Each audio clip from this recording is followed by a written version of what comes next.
America on WSGW. Now, here is your host, Kareem Bowen.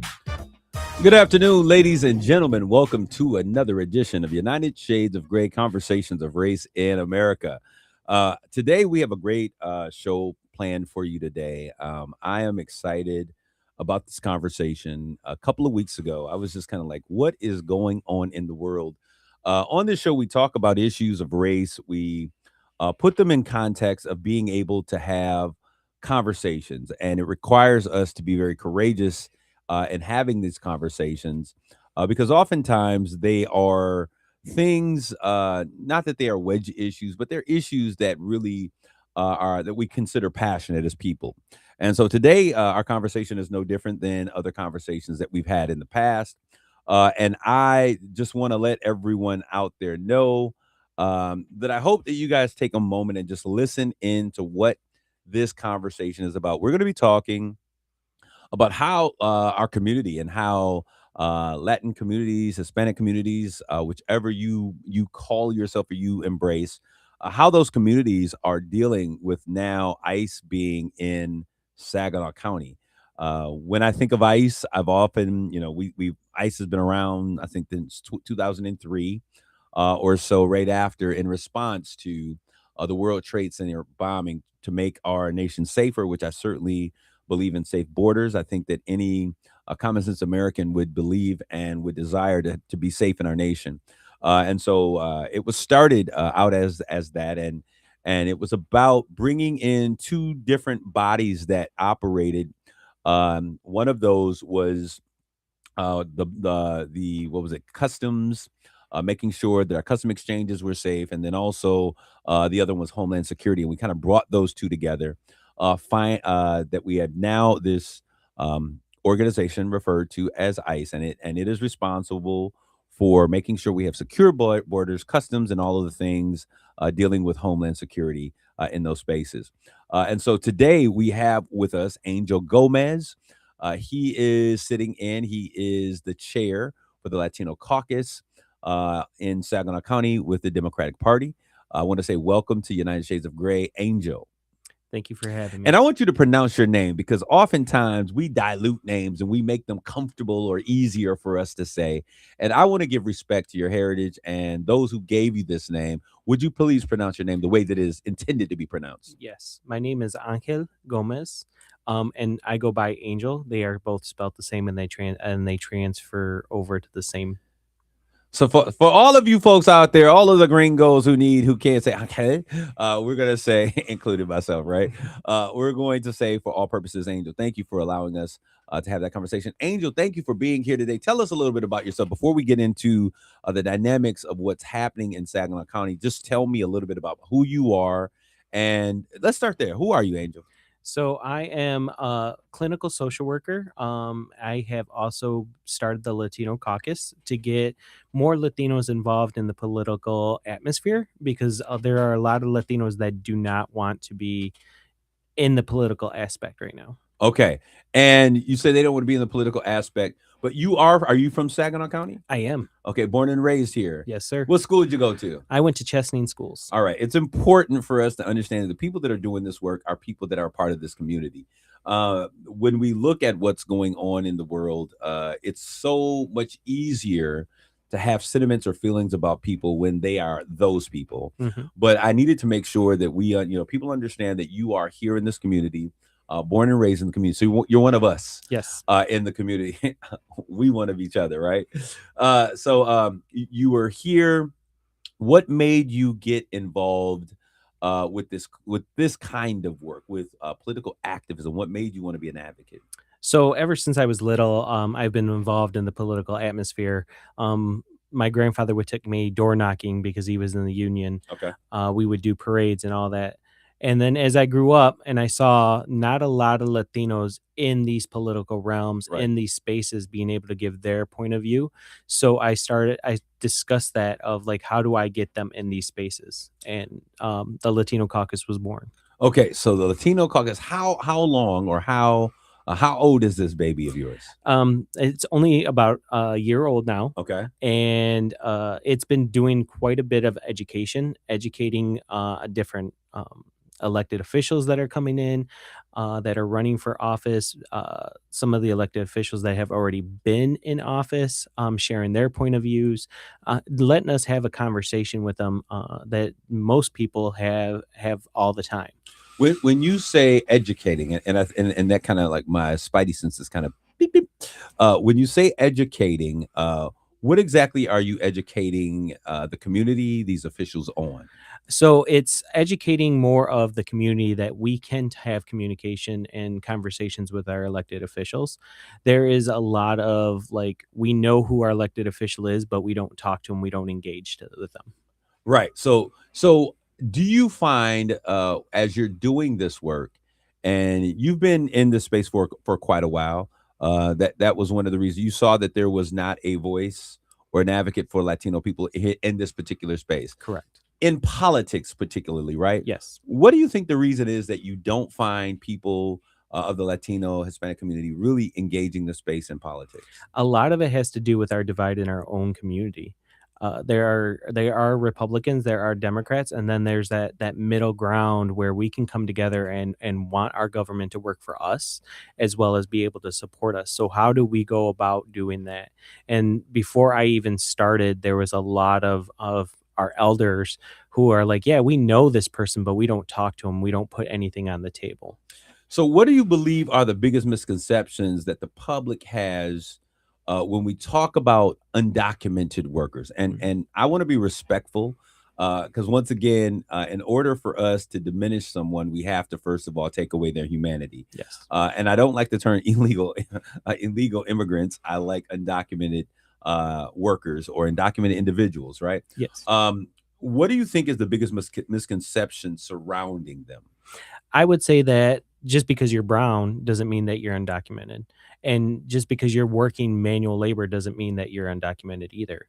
Another thing is that we've had the border jump us a couple of times when the Louisiana Purchase started, Texas becoming a state, when it originally wanted to be its own country, and the workforce that we use here in the United States is the misconception. A lot of companies hire this labor because they want cheap, they want easy, they want fast. They don't necessarily want skilled.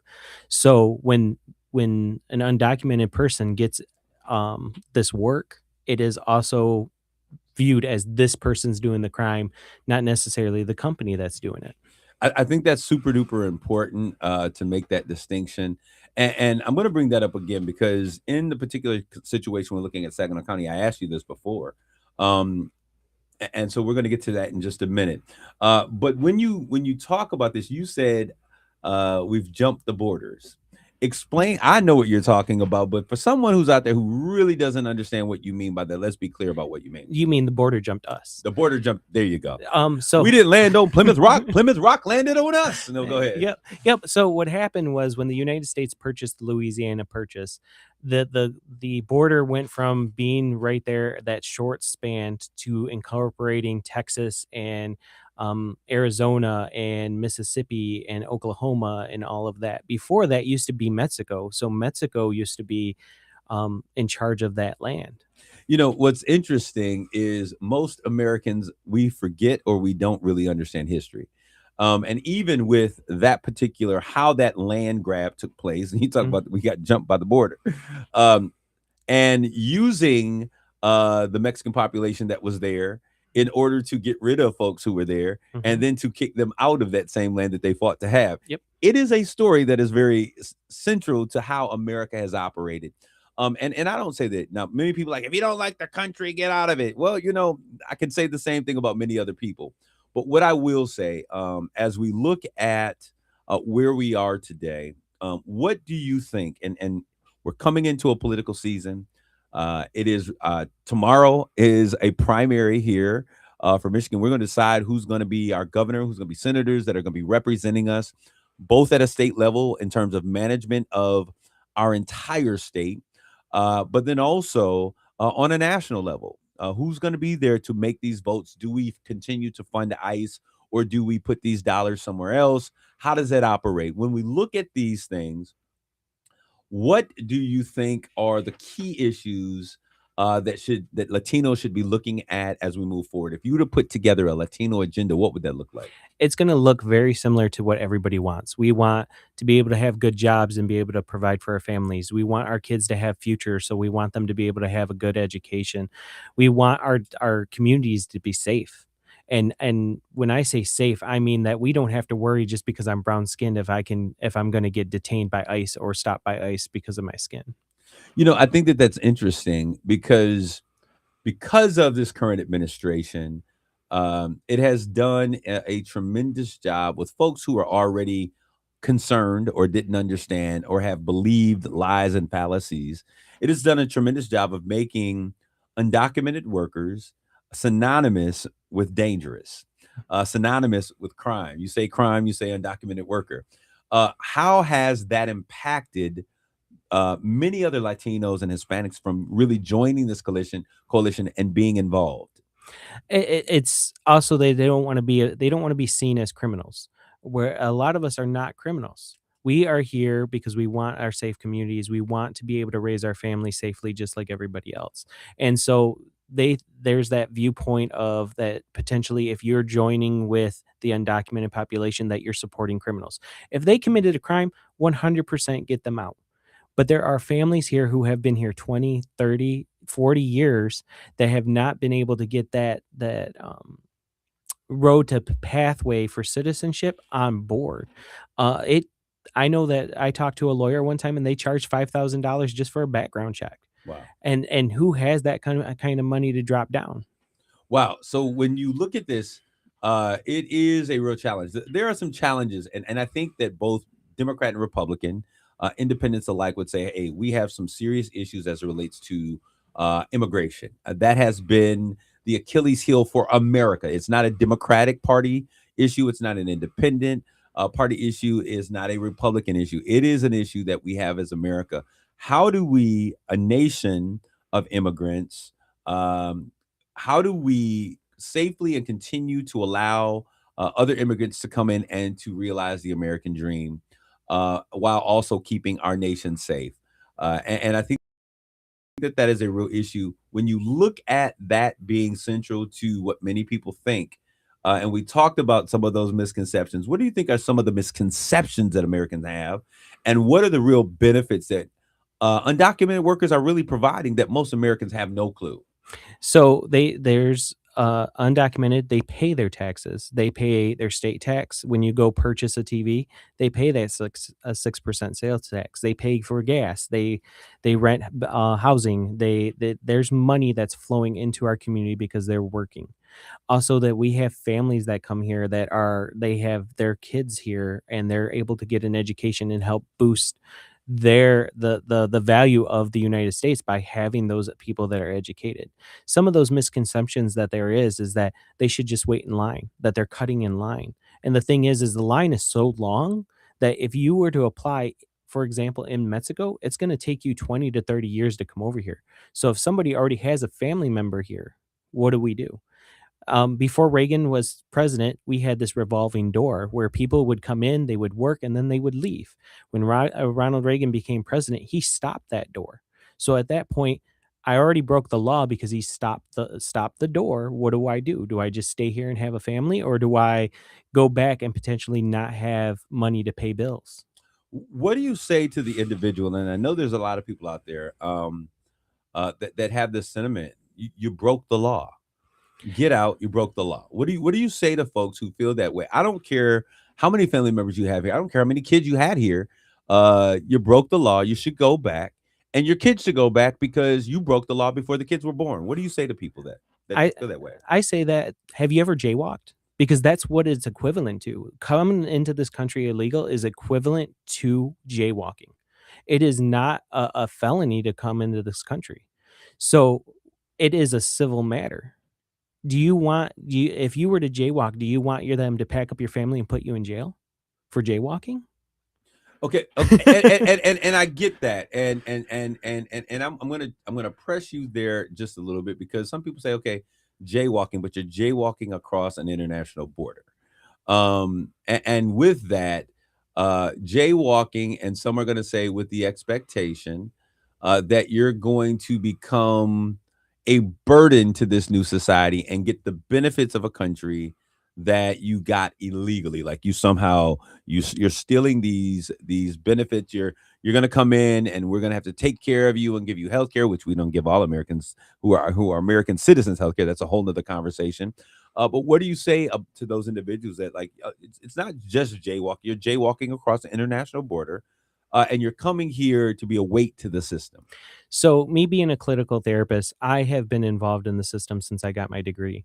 And the thing is, when you apply for these programs, it requires you to have a social security number. If you've come in here undocumented, you do not have a social security number. And part of those laws say if for you to come over here and try to live, to try to get visas and things like that, you have to show that you're not going to be a burden.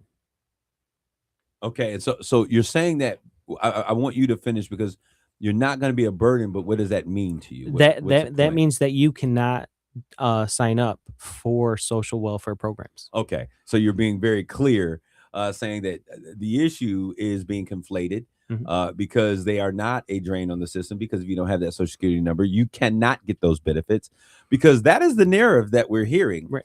that these undocumented workers are coming over. They're taking American jobs, and they're a burden to the system because they're getting all of these social welfare benefits that these programs that exist. That when we look at these, and we talk about numbers as well as percentage wise, neither blacks, undocumented workers, or Latino Americans are the biggest recipients of these social welfare programs. They're white people. Mhm. And no matter how many times we tell that, we coin and we put the face of social or of welfare, and we either make it black or we make it undocumented workers, because that is the narrative. How often in this work that you're doing do you find yourself fighting off narratives that are so far fetched? You ask yourself, who actually believes this stuff and where did it come from? Well, it's used to put us against each other because if we're fighting each other and we say, "Oh, this isn't going to happen to us," we can't come together and go for the people that are really causing harm to us. And those people are causing harm to us are these billionaires and these trillionaires that are willing to not provide us with food, that don't want us to thrive. They don't want us to be happy. When it's crazy. You said trillionaires, and you said trillionaires again. I'm gonna say it for a third time. Trillionaires. Um, we're not talking about people who are just millionaires. Millionaires is like poor these Yep. days, right? Yep. To certain parts of the society. We're talking billionaires. We're talking trillionaires. We now effectively have an administration that is producing trillionaires. Yes. This current administration, the president, number 45 and 47, in this time in office, has ingratiated himself to $1.47 billion. When we talk about the burden or the weight that someone has on a system, we have found that regular old folk here in Saginaw County, blue collar people, those who are on the lower totem pole, Saginaw is actually below the national poverty line when it comes to the standards. When we look at places like Kentucky, we look at places like rural Texas, who have a very similar struggle to what I would consider most of the undocumented workers are facing. They vote against what is best for them because of identity politics. Let's talk about those identity politics and how we finding people listening to narratives and voting against their own best interests because of those people. Mhm. So there's a lot that goes into that. And so there's skits that I've seen all over social media that, they have the trillionaire that has all these cookies, they have an undocumented person that has a cookie, and then they have the common American worker that has a cookie. And the trillionaire is telling them that the reason why they don't have more cookies is because of the undocumented person who has one cookie. But it really boils down to that these billionaires and trillionaires don't feel like our labor is that important, that their work that they do is more valuable than us being us working in the field, us working in the shop, us working at any point of that.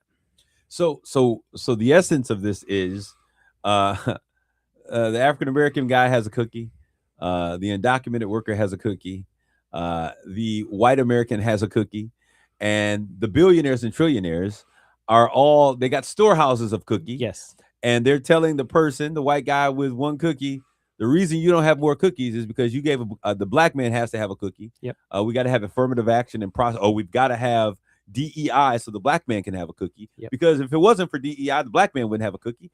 And if it wasn't for DEI and these social welfare programs, Mexicans and brown folks certainly wouldn't have a cookie. And now they want to give cookies to these undocumented people. Where do you think they're going to take the cookies from? They're going to take the white man's cookie. Yep. This is what you're saying. Yep. But That's the the reality of it is that these billionaires and trillionaires, and this is where, I have co-partners that are normally here, Mark Bassett, who is an amazing co-host. They're not with us recording today because we're recording on a different day, but he often makes the statement that, Kareem, we've moved from this being solely on race to one being of class. Yes. And so we have the aristocrats, the elites, the rich who are saying to the poor white man, listen, you're one of us. Look at your skin, look at my skin, making it about race when in essence, they've got a storehouse of cookies that all they got to do is let the cookies go and we can all have cookies, Yes. right? Yep. All right. So I don't know if have you ever heard of Bacon's Revolt? Yes. All right. So when I listen to this story, and for those of you who are out there, it reminds me about Bacon's Revolt, how race is not a real thing, but it is a social construct. There were a lot of other things that were tried to divide, to keep the rich people rich and to keep the poor people poor. And they tried all of these different things. And the one that stuck was, hey, if we pit them based upon their color, then they will fight against one another. I think it's an important issue and a discussion to have. We're going to be back with more conversations because I want to bring this conversation back to Saginaw County. Stick, stay, don't go away. We'll be back with more United Shades of Gray.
You're listening to United Shades of Gray on WSGW.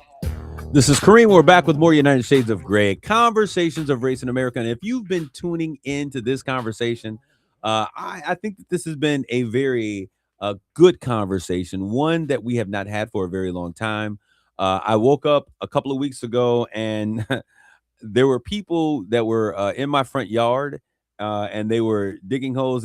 I'm like, oh my God, this is the second time because there was a fiber optic company that came through and they were digging holes. And I said, my grass was just growing back. And here they are again, digging up my hole. Now, one thing is that I'm a curious person in my community. So I talk to neighbors, I talk to those around. Spanish language and culture was my minor at Michigan State. 4 years of Spanish language at Carleton High School. So it is something I always, whenever I get an opportunity to use Spanish, I try. So I went over to these workers and I just having conversations and talking with them, which they did speak Spanish. They spoke English as well, but here I am trying to learn and to practice my Spanish language. And so I forced that conversation upon them. And just ask some basic things, right? People who are coming in, no different than the Spectrum guy or the plumbing guy that comes to your home. You have some small talk conversations with them. And that's what I was doing. And when I left, having conversations with other folks in the community, I said, wow, these individuals are Spanish speaking. They're brown in skin color. I said, this is probably gonna be a problem. I'm waiting for ICE to come in. And in black circles, we have these conversations because we've done stop and frisk. We've done policing. We've done all of those things.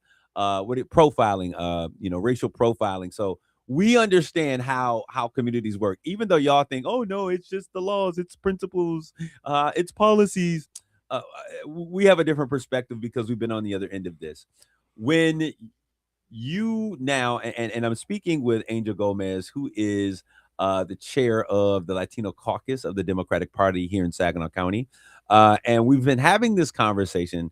Angel, were any of those things when you saw these brown workers out there doing this work, this laborious work, uh, had that ever crossed your mind that this might become an issue?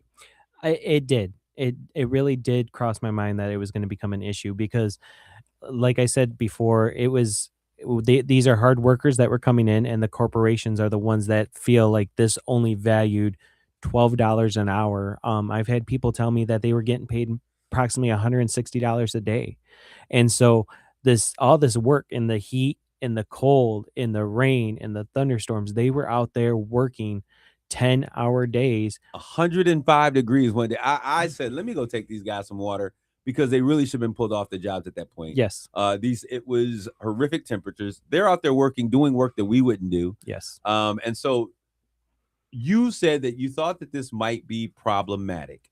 What were there other reasons? You talked about the perils, but why did you think it might be problematic? Because no one knew if they were undocumented or what. No one knew if they were from Saginaw. No one knew who these people were, and I thought, yep, this was gonna have it escalated to where ICE were to come in and start racial profiling Hispanics and Latinos. So, kind of what you're saying is people's fears and assumptions. Mhm. They're brown people. They're working. They're doing this job. I spoke to them or I heard them speaking. They were speaking Spanish. Mhm. They're probably illegal immigrants. Right. Right. Yep. All right. Talk to me about the problem with that philosophy and also how the Supreme Court has kind of made this fodder, this kind of conversation a real place that has grit or the ability to really impede or impact us as citizens. So the Supreme Court has decided that ICE can profile because of skin tone, because of the work that they do, because they speak Spanish, because they even have an accent when they speak English. So that was all approved. And so that leads into okay, so this person doesn't belong here because they have an accent or they're brown. I'm told that I have a very Midwest accent, even when I speak Spanish. So people, when I go down to Texas, know that I'm not from Texas. You speaking at Michigan Spanglish. Yep, Go Michigan ahead. Spanglish. And so that brings out that thought. And when we hear the rhetoric, they're criminals, they're criminals, they're criminals. People are fearful when they see a brown person speaking Spanish that they're going to be a criminal. And majority of the time, it's the American citizens we have to be concerned about committing violent crimes. Okay, what do you think the impact has been on our president with the rhetoric and the conversation and the painting undocumented individuals as criminals, as the worst that that Mexico has to offer? Criminals, crime-ridden, rapists. I mean, these are all things I'm not making up. But what do you think the impact is on our psyche, on those who really just don't understand here in this United States? It's scary, especially when you are fully a law-abiding citizen. You have people that come in, they look at you differently. I'm a bigger Hispanic man that can pass as white, but there's still people that look at me as if I'm out there doing the crimes. So it's fearful. And when you have grandparents who are afraid to go to church or a store because they're viewed as that criminal just because of the shade of their skin or just because they speak Spanish better than English. And so they don't want to go out there and they don't want to go out and buy groceries, go to church. So it starts that cycle of fear of not just the people that are fearful that these people are going to come in and commit a crime, but it's fearful of like, I'm going to be targeted. In essence, what the Supreme Court did was allow racial profiling Mhm. In order to determine who were American citizens. Mhm. And so they gave ICE a badge and said, "Hey, go out there, stop illegal immigration, and if you got to use their skin color, if they speak a different language, they're probably a criminal Right. or they're probably an alien." So when you look at that, we had a situation that took place here in Saginaw County. As I said a couple of weeks ago, I woke up and was told, hey, we had 8 individuals that were missing, that were workers that were picked up, trucks still on the side of the road, tools still on the side of the road. I made a joke with somebody else. Was there a rapture and I missed it? Because I need to know. Because I didn't feel that there was an outcry from our community residents in the manner that it should have been. And so, how much of this racial profiling, these new laws that the Supreme Court are standing in step and toe with, how much do you think that played a role in what we saw happen here in Saginaw County? So it did definitely play a role with it. There were 9 men that were picked up. Nobody knows 8 of them, no one knows their names. No one knows their status. And ICE has been picking up people who are doing the right way. They are going to court. They are filing the paperwork like they should. They are taking their children to school. They're going to work. They're doing the right stuff, and ICE is picking them up. They're not They're necessarily picking them up, going to immigration, where Yep. they're actually getting their or walking visas out and or green cards. walking Yeah, out. yeah, Yeah. yeah, yeah. They're walking out from that interview and they get picked up. So that's where it's coming from, is that there are people that are fearful. Like I will admit, again, I'm white passing, but had I been working out there, they've also called our paperwork fake. There's a story out there of a young lady who provided their birth certificate and they still said that she was undocumented here. She had her lawyer go pick up the birth certificate from the courthouse and bring it back, and they still called it fake. Wow. It's AI. Yeah. All right. So you use the phrase white passing. Folks in the Black community understand what that means. It's long been an issue. There was a movie about it called Imitation of Life, where there was this young girl who had a Black mother, a white father. Her skin was fair enough to pass what we refer to as the paper bag test. Mhm. The paper bag test, if you know, they were brown. If you ever went to the grocery store back when we did paper, not plastic, and you put it up to your skin. If you were light enough, lighter than bag, then you could pass. Yes. When you talk about white passing in the Latino community, share with us what you're talking about. So that's exactly it, the brown paper bag test. I heard stories from my grandfather that was born and raised in Texas, that he would go out with his family to dinner and the restaurant would brown paper bag the kids, and if they were lighter than the brown paper bag, they got to sit with the white people. If they were darker, they had to go sit with the Black people. And that's where that brown paper bag comes to play. And I know I'm fair skinned. My biological dad was white. And the Spaniards are white. So that's where all that fair skinness comes into play. But if I'm in the sun, I turn a nice olive golden color if I'm in the sun every day. So if that was the case, yeah, I have my white accent, my Michigan accent still, but they're still going to be like, "Hey, we need to see your papers." And I should not have to carry my birth certificate and my passport with me to show I'm an American citizen. All right, and I think it's important. How big of an issue is white passing in the Latino community? It's very big still. During Texas, they had segregated schools. They had the Black schools, they had the Mexican American schools, and then they had the white schools. And so when they ended segregation, they combined the Mexican and the Black schools so that way they can say we did it. Later on, the government said, "No, you didn't. You put the Mexican schools and the Black schools together," which started that whole white process, that white thought of I'm better than these darker people because of XYZ. And so I think you're giving an important history lesson for those of you who are listening. We use the term ghetto a lot. Oh, that's so ghetto. Uh, I remember a song by Sir Mix-a-Lot back in the '90s. Big butt. So you got a big butt. The name of the song is escaping. It was great. I like big butts, and he talked about this. Sir Mix-a-Lot. And at the beginning, it was like, "Oh my God, Becky, look at her butt." So ghetto. And so we use the phrase ghetto to refer a lot of times to things that are Black and brown. But the reality of it is, when we talked about ghettos, we talked about folks that were coming in from Ireland and Scotland and other places, that they were being put in a particular area and saying, "You can't come over here with the American colonizers." Right. And what happened was, we found that as Black people were buying houses and as brown folks were buying houses, they weren't allowed the pretty houses with the pretty curbs called red lighting, or even given loans for those places. So they were able to get property, and they ended up in these ghettos, which existed.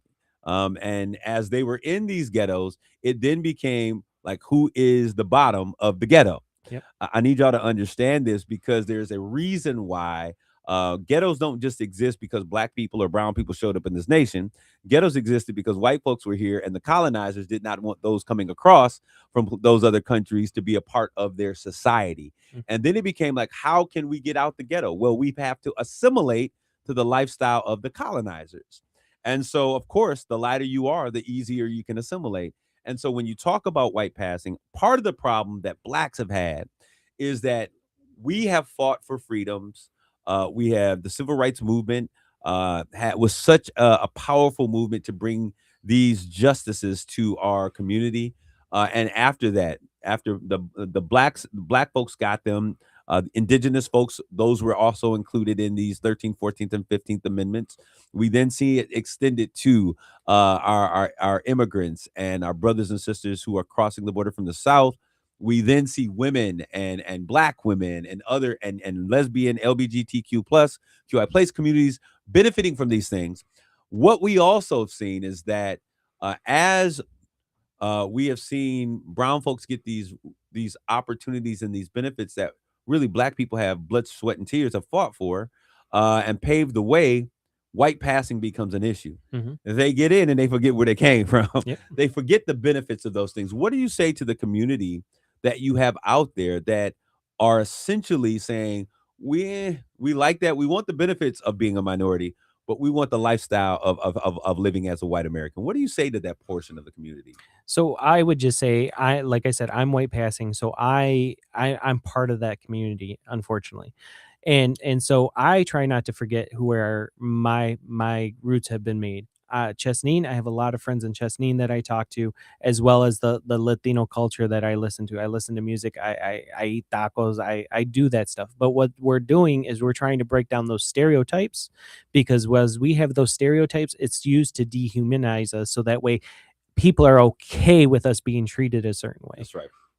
All right. So back to these undocumented workers that disappeared. Share with us, what is the situation? What did we learn? How did this begin? And I noticed that you said that 9 people were taken, but 8 of them are unknown. Who they are is unknown. One of them is known. Explain how we got that information. So yeah, there has been some great journalists that have been able to FOIA information, and we find that this has started with a car accident that led into ICE being And we're going to say contacted. there's a FOIA. We're not going to say who FOIA'd it because I do not give publicity to this particular place, but go ahead. So There was a FOIA request. So that information got leaked out about one person. Right. And it was a nonviolent crime. It was a fender bender. It wasn't a big accident. The vehicle Did they hit a police officer or No. something?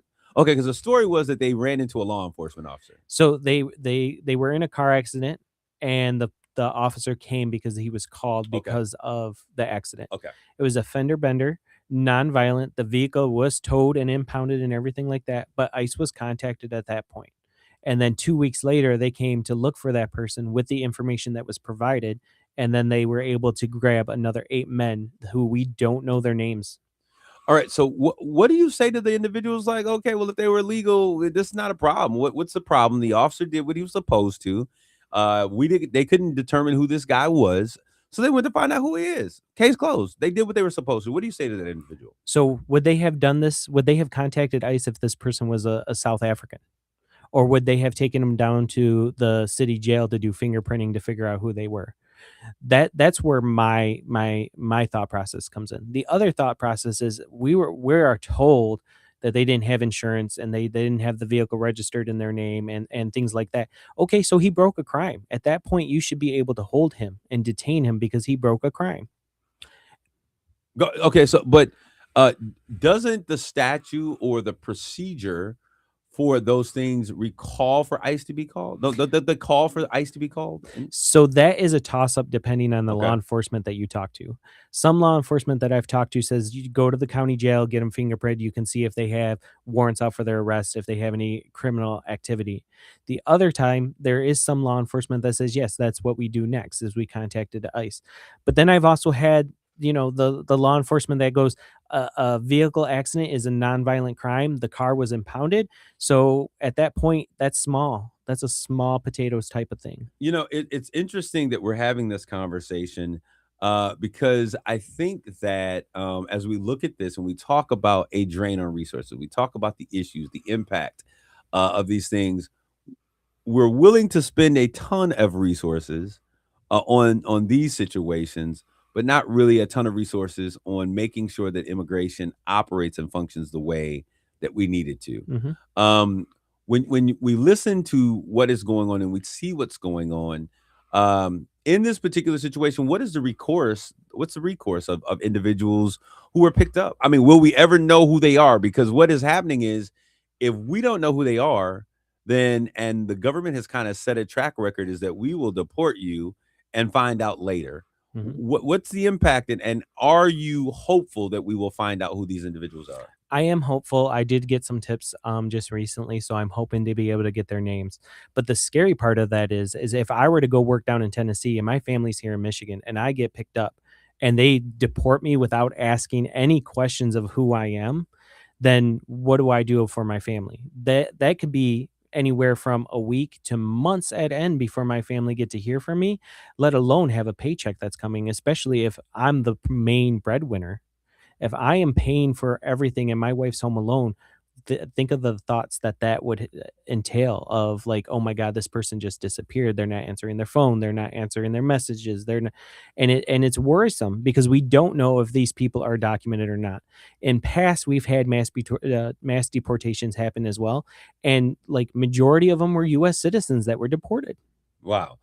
If you were able to, I want you to outline, when you think about policy, what changes would you like to see in U.S. immigration policy that would both protect America, its soil, and keep our national security intact, but also address the needs for undocumented families and workers to be able to come in and a pathway to citizenship? So the first thing I would do is I would stop the mass deportation because what that does is it puts people in the shadows to be taken advantage of, which then you have companies who are paying them less because they're hiding. The next thing I would do is I would focus on making it affordable and have more access. So just recently, majority of the judges that are in immigration court got fired. So getting more judges, getting more lawyers involved, trying to make the process as easy as possible so that way they can come over here legally. The other way is being able to provide some kind of structure to allow the people that are here 30, 40 years to be able to either go back and apply correctly and make it as fast as possible, because some of them are the only breadwinners in the family. Right. So there's a lot that goes into it. When we talked about how ICE was started in 2003. They Right. got rid of actually 3 departments to create ICE. ICE was not a law enforcement agency. It was an agency that was able to go through the immigration process. There was a component of keeping our border safe. Hmm. Now it doesn't seem like they're keeping our border safe anymore. Yeah. They look like they're going after the people that are trying to live their life and be happy, not these criminals that are out there killing and raping people. Yeah, ICE was Immigration and Customs Enforcement, and it was a particular agency that was almost relegated to the borders Yes. for that purpose. This current administration has given billions of dollars to, in essence, um, create a sense of militarization to an organization that was supposed to be protect and serve. Yes. And so I think that that's an important issue. When you look at this, you mentioned the communities, and we only got a minute.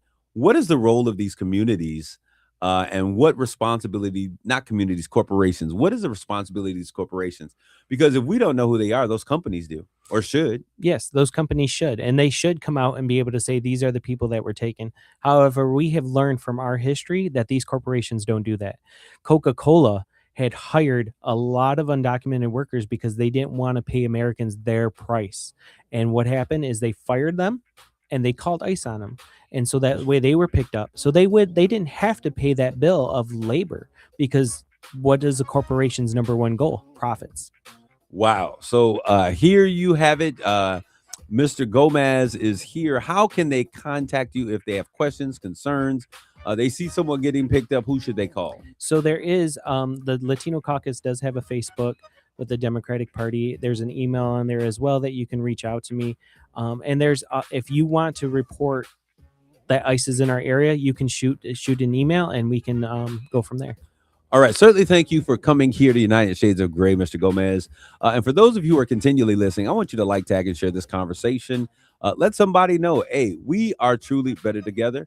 A community of diversity is the community that I want to be in. Take care of yourselves and each other. We'll see you next week. Grace and peace.